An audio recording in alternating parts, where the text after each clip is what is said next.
Baik, Bapak Ibu sekalian, sekarang kita memasuki modul 01B dengan judul konsep mainstream. Perlu Bapak Ibu ingat kembali apa yang Bapak Ibu sudah pelajari tentang the fourth dimensional of people, 4 jenis orang berdasarkan warna karakter. Bapak Ibu harus menguasai dari 4 warna karakter merah, kuning, hijau, ungu. Yang pertama harus dipahami adalah pola perilaku. Kalau warna merah itu pola perilakunya adalah didahului dengan berpikir, lalu bertindak, kurang afeksi, ya. Kemudian warna kuning merasa, lalu bertindak dan kurang berpikir.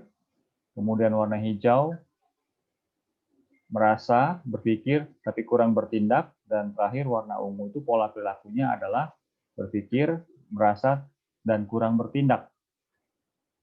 Jadi ini akan dipakai terus di dalam proses untuk coaching ke depan dari setiap warna ini.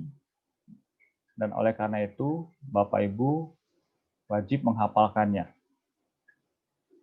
Nah, setiap warna memiliki kekuatan atau kecenderungan dan juga memiliki titik kritis. Jadi pada modul 01B ini, Bapak Ibu belajar tentang mainstream, yaitu karakter utama yang bersifat baik, sifat yang utama yang bersifat baik dari 4 warna tersebut. Namun dalam proses kehidupannya, baik di dalam pendidikan anak murid, itu bisa saja mengalami penyimpangan. Ya, dari 4 warna ini bisa keluar dari sifat utama menjadi kurang atau minus, atau menjadi sangat berlebihan atau positif dari sifat utama dari tiap warna tersebut. Nah, sifat utama ini atau karakter utama ini yang disebut dengan konsep mainstream. Mari kita lihat satu persatu dari 4 warna tersebut. Yang pertama warna merah. Sekali lagi ingat, warna merah ini pola perilakunya adalah berpikir dan bertindak, tapi kurang merasa. Sisi afeksinya lemah, memiliki kekuatan yang sangat banyak, yang pernah saya sampaikan dalam modul 01A. Nah, di sini saya ambil 5 karakter utama, yaitu visioner, berani, kemauan kuat, segera, dan mandiri. Nah, ini karakter utama. Dalam proses pembelajaran, setiap orang itu bisa mengalami satu penyimpangan ya secara karakter.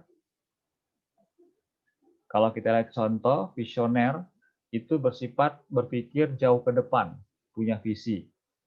Ya, kemudian berani, tidak takut dengan resiko.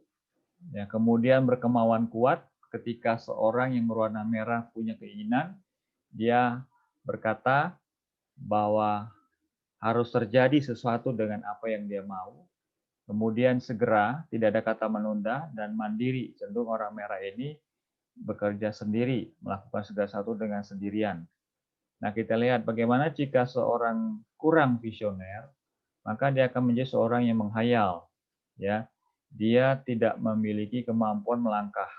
Dia hanya menghayal. Terlalu visioner jadi ambisi. Ya, jadi ambisi. Kemudian berani, kurang berani jadi provokasi, terlalu berani menjadi nekat. Ya, kemudian kemauan kuat, kurang berkemauan kuat jadi egois. Berkemauan kuat dengan sangat menjadi memaksa sifatnya. Segera, kurang segera gelisah, sangat bersegera itu terburu-buru. Ya, semua dilakukan demi target, demi goal.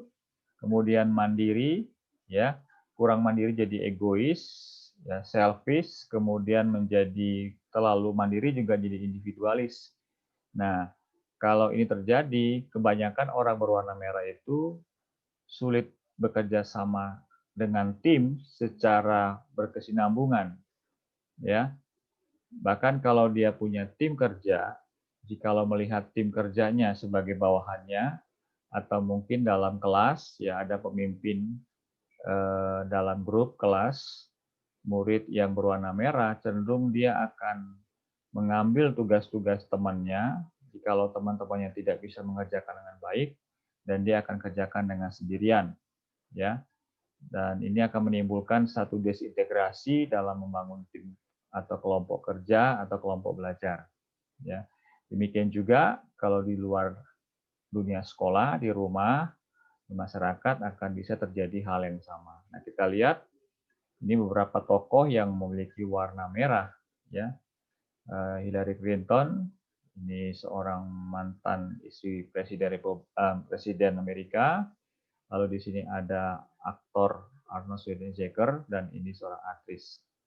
Nah, kita lihat sekarang kita balik ke warna kuning, Bapak Ibu. Ingat kembali pola perilaku warna kuning adalah merasa, bertindak, tapi berpikir belakangan. Digerakkan dengan emosi. Sekali lagi kata kuncinya digerakkan dengan emosi, ya. Perhatikan baik-baik, ini orang yang sangat komunikatif, mudah bergaul, sangat persuasif, artinya sangat mudah mempengaruhi orang lain dengan keyakinannya, sangat terbuka, ya, kemudian populer. Orang berwarna kuning ini orang yang cukup bisa dikenal oleh khalayak banyak. Kalau di sekolah, mungkin dia seorang murid yang terkenal, ya, sehingga banyak orang yang mengenal dia, ya, mungkin sebagai ikon, ya. Kita lihat kalau warna kuning kalau komunikatif jadi suka menggosip. Ini adalah bersifat terlalu kurang, ya, sehingga akhirnya dia keluar dari mainstreamnya, kemudian terlalu positif jadi cerewet, terlalu banyak, kurang bergaul kompromi, ya, terlalu mudah bergaul jadi so akrab, persuasif tadi, kurang persuasif jadi negosiatif, terlalu persuasif jadi bombastis. Bedanya apa? Ya, kalau persuasi itu contoh saya mengajak teman saya untuk mempercayai apa yang saya yakini. Sedangkan kalau negosiasi itu adalah saya dan teman saya ini berdiskusi bagaimana supaya ada titik temu, ya, ada kesepakatan bersama untuk dikerjakan, itu negosiasi. Bombastis ini adalah tipe kuning di mana terlalu emosional tinggi, menjanjikan banyak hal, tetapi tidak bisa merealisasikannya dengan baik, ya. Kemudian terbuka, itu kurang terbuka jadi reaktif, terlalu terbuka jadi sulit simpan rahasia. Ini waspada, ya. Kalau memang anak-anak usia 5 sampai 12 tahun atau 12 tahun sampai ya 15 tahun itu sulit sekali untuk simpan rahasia. Nah, kenapa? Karena ya bagi dia ya daya nalarnya belum bertumbuh dengan baik. Kalau usia mulai 15 tahun tuh masa usia SMP sampai SMA, daya nalarnya itu mulai berkembang, sementara emosionalnya juga berkembang, tapi ada perbedaan, ya, sehingga kalau dia diajak untuk menyimpan rahasia, dia berpikir-pikir untuk usia 15 tahun ke atas, dan bisa disimpan ya dengan baik. Sementara kalau di bawah usia 12 tahun atau di bawah 15 tahun, karena emosionalnya masih tinggi, dia sulit menyimpan rahasia, apa yang dia tahu dia sampaikan kepada orang, ya. Nah, kemudian terlalu kurang populer jadi norak, terlalu populer jadi sombong. Nah, Bapak Ibu sekalian, untuk titik kritis, disebut juga titik kritis dari warna kuning ini banyak, ya. Jadi kalau saya mau jelaskan bahwa ini mainstream ini bicara sifat utama, bisa keluar dari sifat utama itu namanya titik kritis. Titik kritis tadi warna merah sudah disebutkan, dan titik kritis dari warna kuning sekarang kita bahas. Sebenarnya banyak sekali titik kritis dari setiap warna ini, merah, kuning, hijau, ungu, yang saya sudah sampaikan di modul 01A kemarin, ya. Nah, kita sekarang beralih ke warna hijau. Ini sifat utamanya atau mainstreamnya kooperatif, sabar, penuh pertimbangan, taat aturan, dan toleran, ya. Nah, ini berwarna hijau, ya, 69% persentase hasil survei di Amerika Serikat, ya, sangat besar dibandingkan warna merah itu 3% hasil survei, kemudian warna kuning itu 11%, dan warna ungu nanti kita bahas itu ada 17%. Nah, paling tinggi 69% ini ya orang berwarna hijau, ya. Ini hasil survei behavioral di Amerika. pada tahun 1997 yang lalu, ya. Nah, kita lihat kooperatif, kurang kooperatif itu tergantung sama orang lain, terlalu kooperatif itu jadi parasit, hanya mengandalkan satu tempat, satu inangnya, dia ambil semua kebutuhan orang, dia gunakan untuk kepentingan sendiri. Sabar, kurang sabar jadi menunda, terlalu sabar jadi pasif, penuh pertimbangan, kurang pertimbangan ragu, terlalu punya pertimbangan jadi sangat hati-hati, taat aturan, kurang taat jadi hindari konflik, terlalu taat jadi idealis, toleran, terlalu kurang apatis, kurang toleran jadi apatis, dan terlalu toleran itu jadi kompromi, Bapak Ibu sekalian. Nah, ini adalah kekuatan dari utama daripada hijau dan titik kritis masing-masing, ya. Nah, kita lihat lagi berikutnya, sekarang warna ungu. Ya, saya keluarkan semua. Nah, ungu itu ingat pola perilakunya, itu dia merasa, berpikir, tapi kurang bertindak. Jadi kalau warna hijau kebalikannya yang tadi ya, dia merasa, berpikir, kurang bertindak, tapi kalau ungu adalah berpikir, merasa, tapi kurang bertindak. Jadi sama-sama hijau ungu ini ada di wilayah atau matriks pasif ya. Nah, kita lihat di sini mainstream-nya teliti, ya kalau dia kurang teliti jadi kritikus, terlalu teliti jadi perfeksionis, kemudian sistematis, kurang sistematis jadi kaku, terlalu sistematis jadi birokratif, ya. Kemudian akurat, kurang akurat jadi khawatir, terlalu akurat jadi subjektif, disiplin, kurang disiplin jadi bersikap asal bapak senang gitu ya, disiplin, terlalu disiplin jadi tidak fleksibel, ya, serius, ya, kurang serius jadi formalitas, terlalu serius jadi teoritis saja. Nah, ini adalah tipikal orang yang teliti, sistematis, akurat, disiplin, dan serius ada 11% dari survei behavioral di Amerika tahun 1997 yang lalu. Nah, dengan kata lain, titik kritis mereka ini bervariasi, ya. Nah, sekarang kita lihat hubungan bahwa mainstream akan memiliki titik kritis. Jadi setiap mainstream warna memiliki titik kritis. Dalam coaching, peran dari coach adalah bagaimana membawa titik kritis ini kembali ke mainstream. Misalnya, teliti, kurang teliti kritikus, terlalu teliti jadi perfeksionis. Dan bagaimana kita membawa coach kita atau orang yang di coach itu kembali ke mainstream, Bapak Ibu. Ya, perfeksionisnya dikurangin, menjadi teliti yang baik. Ya. Kemudian kalau dia sistematis itu bagus, Bapak Ibu. Tapi kalau terlalu sistematis jadi birokratif, ya, melewati peraturan yang begitu kuat sekali, ya. Nah, terkadang nggak selalu demikian, ada saatnya orang fleksibel. Nah, kita membawa bagaimana mengurangi sifat birokratifnya ini menjadi sistematis. Sistematis itu baik, ya. Nah, itu tugas dari seorang coach, Bapak Ibu. Ya, dengan cara bagaimana?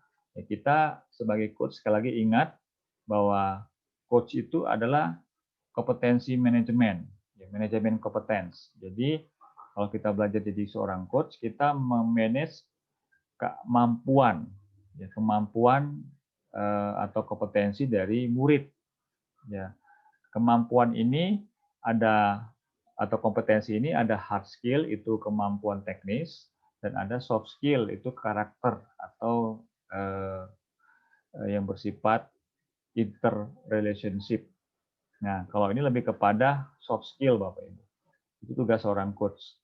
Nah, sekarang kita lihat titik kritis yang lebih jauh. Untuk mengetahui dari merah, kuning, hijau, ungu, ya Bapak Ibu saya berikan rumus rekomendasi 19 poin supaya Bapak Ibu bisa memahami orang-orang yang berwarna merah, kuning, hijau, ungu itu memiliki kelemahan yang mana saja dari 19 poin ini, ya. 19 hal ini. Ya, sekali lagi rumus rekomendasi 19 ini menjelaskan tentang titik kritis dari warna merah, kuning, hijau, ungu di dalam 19 hal. Yang pertama kita lihat di sini adalah dalam kepemimpinan, ya. Ini adalah kombinasi warna yang memiliki kelemahan atau titik kritis dalam kepemimpinan. Itu hijau ungu, hijau kuning, kuning ungu, kuning hijau, ungu kuning, dan seterusnya. Nah, kemudian manajemen perubahan, ya artinya sulit sekali untuk mengalami perubahan. Itu biasanya ungu merah, ya, hijau merah, hijau ungu hijau. Jadi ada ungu semua tuh perlu bukti fakta untuk orang bisa berubah, ya. Kemudian berpikir konsep, ini adalah kombinasi warnanya. Kemudian menghadapi pekerjaan working pace, ini juga ada membuat keputusan. Nah, ini kita hidup selalu berkeputusan. Seringkali anak-anak remaja dari kalau kita dari tingkat bawah ya usia mungkin kelas 1 SD ya sampai kelas SMP ya, itu cenderung emosional ya dalam membuat keputusan. Nah, kenapa? Karena secara otak, fungsi otak usia demikian itu menurut neuroscience-nya, mereka sedang mengalami pengembangan dari fungsi otak yang disebut fungsi amigdala yang mengontrol sistem emosi dari seseorang. Jangan heran, anak usia demikian itu sangat reaktif, meresponi, dan juga bisa berkeputusan reaktif. Ya, misalnya kalau ditanya cita-cita kamu apa, ya kamu ingin kuliah di jurusan apa, nah cenderung mereka tidak lepas dari sisi emosi. Nah, ini perlu dilihat, warna-warni ini bisa lihat kelemahan orang yang dalam berkeputusan dari segi warna ya. Kemampuan hal-hal detail nomor 6, kontrol manajemen, nomor 7 gaya komunikasi. Ya, orang-orang yang merah ungu itu gaya komunikasinya kurang ya. Merah hijau, ungu merah dan ungu hijau. Kerjasama tim, tadi saya sudah sebutkan di depan ya. Orang merah ungu, merah hijau, ungu merah, pokoknya yang ada merah itu cenderung dia kerja sendiri Bapak Ibu. Jadi kalau murid-murid yang ditemukan warna merah dalam kerja kelompok dia cenderung tidak nyaman karena dia merasa bisa kerja sendiri dan akan lebih berhasil kalau bekerja dengan sendiri. Ya, inisiatif nomor 10, pengelolaan waktu, time management, kreativitas, konsistensi, kedisiplinan, loyalitas, kewaspadaan diri, kemampuan delegasi, ketahanan diri dan kapasitas organisasi. Ya. Nah, ini adalah titik kritis dari rekomendasi 11 poin. Sekali lagi, ini berdasarkan warna merah, kuning, hijau, ungu. Jadi akan membentuk kombinasi warna di mana ada kombinasi warna yang merupakan lemah di dalam 19 poin ini. Dan kalau di sini tidak tertulis kombinasi warnanya berarti dia kuat dalam peran kepemimpinan ya. Itu cara membacanya. Nah, kita lihat. Nah, sekarang implementasi atau penerapan dalam coaching merah, kuning, hijau, MKHU. Ya, sekarang kalau kita mengcoaching orang, misalnya dia warna merah, muridnya berwarna merah, maka seorang coach ada perhatikan nih apa yang bisa dilakukan, apa yang dihindari. Ya, contoh nomor 1, kalau dia muridnya berwarna merah, hasil tesnya, maka berikan target sasaran. Ya, misalnya seorang murid diberikan target dia harus bisa membaca bukunya dalam waktu seminggu menyelesaikan 1 buku. Ya, kalau orang merah itu sangat suka dengan tantangan. Kemudian beri kesempatan berkreasi, wewenang otoritas, beri tanggung jawab dan monitor sekali-sekali. Nah, sebelah kanannya ada hindari. Kalau kita sudah lakukan berikan target sasaran, maka hindari mendikte, membatasi gerak. Karena bagi murid berwarna merah atau setiap orang warna merah, dia akan merasa gerah, gelisah kalau didikte atau dibatasi geraknya. Ya. Kemudian beri kesempatan kreasi, ya. Juga di situ nomor 2-nya hindari dipatok dengan cara tertentu. Jadi yang sebelah kanan ini adalah dihindari, yang sebelah kiri lakukan. Jadi perhatikan sekali lagi seorang coach benar-benar memahami warna apakah coachingnya, warna apa coachingnya itu lewat tes bisa lakukan. Jadi Bapak Ibu nanti akan diberikan software untuk melakukan. Pertama Bapak Ibu dulu dites ya, lalu kemudian muridnya dengan software yang kami sediakan. Ya. Nah sekarang kita lihat ini juga ada masih coachingnya warna merah, coachingnya atau yang di coach ya. Ya, selalu lakukan dan hindari ya. Oke, nah implementasinya untuk warna kuning, coachingnya warna kuning, muridnya warna kuning ya. Maka lakukan dan hindari. Contoh, lakukan yang pertama adalah tunjukkan cara dan perhatian. Hindari hanya tunjukkan dengan cara tanpa perhatian. Kenapa? Karena orang kuning itu harus ada perhatian. Ya, dia dimotivasi dengan pujian. Orang kuning itu dimotivasi dengan pujian. Tunjukkan cara dan perhatian. Ya, di sini kalau hanya ditunjukkan cara tanpa perhatian, dia tidak akan semangat mengerjakannya, Bapak Ibu. Ya, dan seterusnya. Nah, kita lihat warna kuning. Nah, Bapak Ibu sekalian, kami juga sudah menyediakan buku saku ya, coaching dengan pendekatan 4 warna ini. Semoga Bapak Ibu sudah membacanya juga, itu akan mudah dimasukkan ke handphone. Nanti kalau pas mau lakukan coaching, bisa dilihat ini tipe warna apa, bagaimana melakukan, dan bagaimana menghindari. Sekarang kita lihat implementasi warna hijau, lakukan dan hindari. Contoh nomor 1, kalau bertemu dengan murid warna hijau, tunjukkan cara dan supervisi yang berkala. Cara mengerjakan PR, supervisinya, bagaimana dia supaya mengerjakan PR dengan baik dan selesai tepat waktu. Hindari yang namanya hanya ditunjukkan caranya saja, ya. Tapi harus disupervisi. Kenapa? Warna hijau ini perlu motivasi kerja dengan cara kerja sama-sama. Ya, ini kecenderungan warna hijau. Ya, jadi kalau ditinggalkan begitu saja, tidak diawasin, cenderung dia tidak akan mengerjakan. Tapi perlu sekali supervisi atau pengawasan. Ya, dan seterusnya. Nah, kemudian kita masuk ke warna ungu. Ya, lakukan dan hindari. Lakukan petunjuk yang detail. Ya, beri contoh, hindari petunjuk yang garis besar saja. Kenapa? Karena ungu ini ciri kekuatannya adalah detail, sistematis, analitis. Ya. Jadi dia tidak suka global, dia harus kerja detail. Ya. Ontologi kedua, cara sistematis, hindari yang cara sebagian atau melompat-lompat. Ya. Nah, jadi inilah implementasi dari merah kuning hijau dalam coaching atau mengcoach murid Bapak Ibu sekalian, ya, supaya lebih efektif dan bisa mencapai tepat sasaran. Baik, demikian untuk modul 01B, dan nanti kami akan kirimkan untuk lembar kerja peserta. Baik, terima kasih.